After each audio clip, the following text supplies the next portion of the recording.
In the pantheon of martial arts legends, few matchups would generate as much intrigue as a hypothetical bout between Dan Inosanto and Steven Seagal in their respective primes. These two titans of combat represent vastly different philosophies, training methodologies, and martial arts approaches.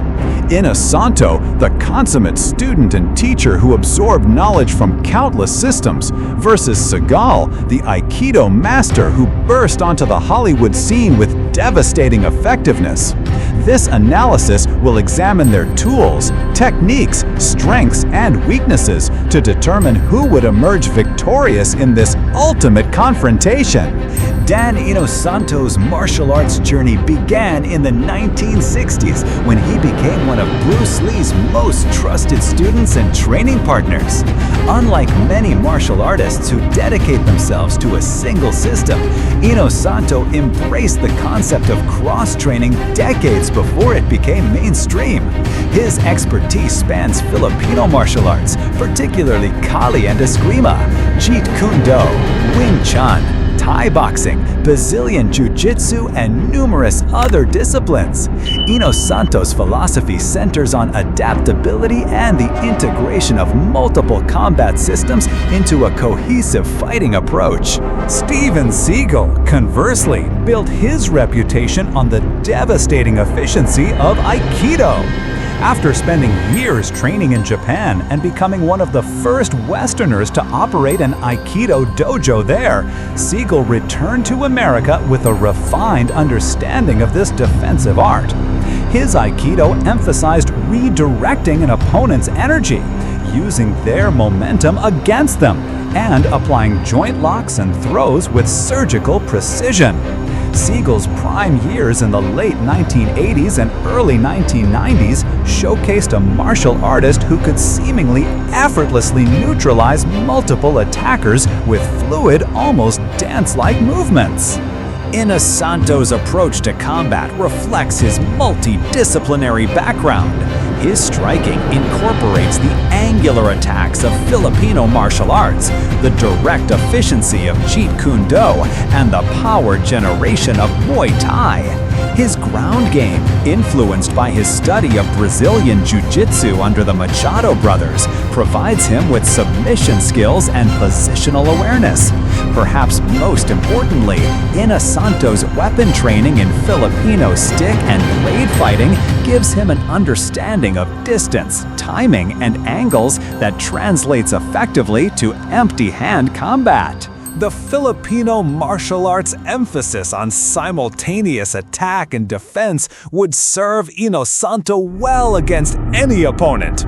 His ability to strike while defending, combined with his understanding of trapping and close-range combat from Wing Chun, creates a formidable offensive and defensive matrix. Additionally, his decades of training with different body types and fighting styles have given him an adaptability that few martial artists possess. Seagal's Aikido-based system operates on fundamentally different principles. Rather than meeting force with force, Aikido teaches practitioners to blend with incoming attacks and redirect that energy. Seagal's particular style of Aikido incorporated more aggressive techniques than traditional schools, including strikes and more decisive throws. His height, 6'4", and reach advantage would be significant factors, allowing him to control distance and timing. Seagal's Aikido training emphasized sensitivity to an opponent's intentions and movements. This feeling for an opponent's energy and commitment to attacks would theoretically allow him to anticipate and counter Inosanto's techniques before they fully developed. His wrist control and joint manipulation skills were legendary, often ending confrontations within seconds of initial contact. In analyzing this matchup, several factors emerge as crucial determinants. The engagement distance would heavily influence the outcome. At long range, Inosanto's diverse striking arsenal and footwork would likely give him advantages in setting up attacks and controlling the pace. His experience with multiple ranges of combat would allow him to transition smoothly from kicking distance to punching range to trapping distance. However, once Seagal established contact or got within his preferred range, his Aikido principles would become extremely dangerous. His ability to control an opponent's center line and redirect attacking energy could neutralize many of Inosanto's offensive tools. Seagal's height and reach advantages would compound this benefit, allowing him to establish grips and leverage points that could prove decisive. The ground fighting aspect heavily favors Inosanto. While Seagal's Aikido included some ground techniques, it primarily focused on remaining standing and throwing opponents to the ground rather than following them there. Inosanto's Brazilian Jiu-Jitsu training would give him overwhelming advantages in any extended ground exchange. Inosanto's greatest strength lies in his adaptability and diverse skill set. His ability to flow between different martial arts systems mid-fight would make him extremely difficult to predict or counter consistently. His weapon training translates to superior understanding of distance and timing, while his ground fighting skills provide him with options unavailable to most traditional martial artists. However, Inosanto's diverse approach might also represent a weakness against a specialist of Seagal's caliber. The old adage, "Jack of all trades, master of none," could potentially apply. Though in Inosanto's case, his mastery level in multiple arts mitigates this concern significantly. Seagal's strengths center on his exceptional Aikido skills and physical attributes. His ability to end fights quickly through joint manipulation and throws, combined with his size advantages, would make him extremely dangerous in close quarters.